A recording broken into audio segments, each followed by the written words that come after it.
دنیا کی پہلی کشتی کس نے اور کب بنائی؟ کیا دنیا کی پہلی کشتی حضرت نوح علیہ السلام نے بنائی؟ یہ کشتی کتنے عرصے میں بنائی گئی اور اس کی کیا خوبیاں تھیں؟ جانیے اس ویڈیو میں۔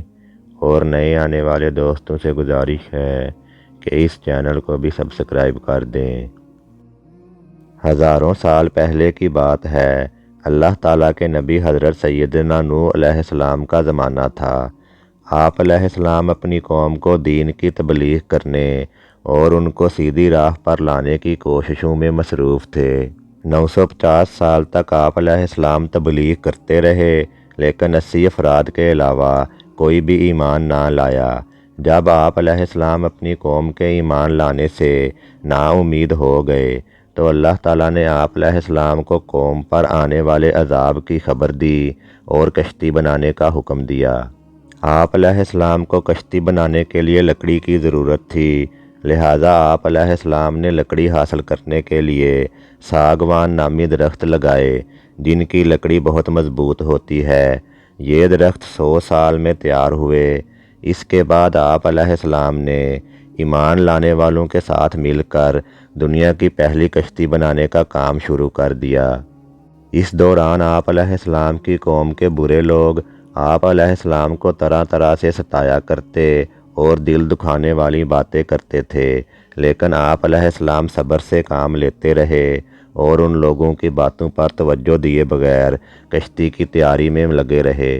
پتہ ہے دنیا کی یہ پہلی کشتی کتنے عرصے میں تیار ہوئی؟ شاید آپ کہیں گے کہ 1 سال یا پھر 2 سال لگے ہوں گے، لیکن یہ کشتی کم و بیش 100 سال میں تیار ہوئی۔ آپ سوچ رہے ہوں گے کہ ایک کشتی بنانے میں اتنا عرصہ کیوں لگا؟ اس کا جواب آپ کو تب ملے گا جب ہم آپ کو اس کشتی کی خوبیاں بتائیں گے۔ چنانچہ دنیا کی پہلی کشتی کی یہ خوبیاں بیان کی جاتی ہیں۔ یہ کشتی ایک قول کے مطابق 300 گز لمبی، 50 گز چوڑی اور 300 گز اونچی تھی۔ کشتی کے آگے کا حصہ مرغے کے سر جیسا اور پچھلا حصہ مرغے کی دم جیسا تھا، جبکہ نیچے کا حصہ کسی پرندے کے پیٹ جیسا تھا۔ کشتی کو تارکول سے لیپا گیا تھا۔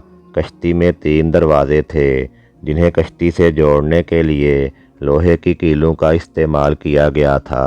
کشتی میں 3 منزلیں بنائی گئی تھیں۔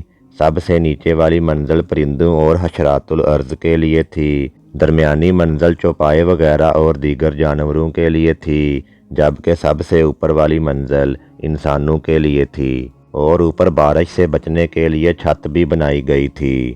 یہ تو آپ جان گئے کہ یہ کشتی کتنی شاندار اور بے مثال تھی، لیکن جو طوفان آنے والا تھا وہ بھی کئی گنا خطرناک اور ہولناک تھا۔ اس طوفان کے آنے کی نشانی یہ تھی کہ حضرت نوح علیہ السلام کے گھر کے تندور سے پانی ابل کر باہر آنے لگے گا۔ چنانچہ جب ایک دن حضرت نوح علیہ السلام نے تندور سے پانی ابلتا دیکھا تو پرندوں، جانوروں اور مومنوں کو کشتی میں سوار ہونے کا حکم فرمایا اور سب کشتی میں سوار ہو گئے۔ طوفان کی شدت میں اضافہ ہونے لگا اور اتنی شدید بارش ہونے لگی کہ زمین کئی جگہوں سے پھٹ گئی اور اس میں سے بھی پانی نکلنے لگا۔ 40 دن تک یہ بارش ہوتی رہی، یہاں تک کہ 40 گز اونچے پہاڑوں کی چوٹیاں بھی پانی میں ڈوب گئیں۔ کشتی میں موجود افراد کے علاوہ کوئی بھی زندہ نہ بچا۔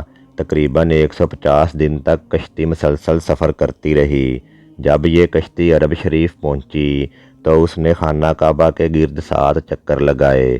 آخرکار یہ طوفان تھم گیا اور 10 محرم الحرام یعنی عاشوراء کے دن یہ کشتی عراق میں موجود جودی پہاڑ پر پہنچ کر ٹھہر گئی، اور پھر سب لوگوں نے شکرانے کے طور پر اس دن کا روزہ بھی رکھا۔ یوں دنیا کی پہلی کشتی کا سفر اپنے اختتام کو پہنچا۔ ویڈیو کو لائک اور چینل کو سبسکرائب کر دیں۔ ویڈیو دیکھنے کا شکریہ۔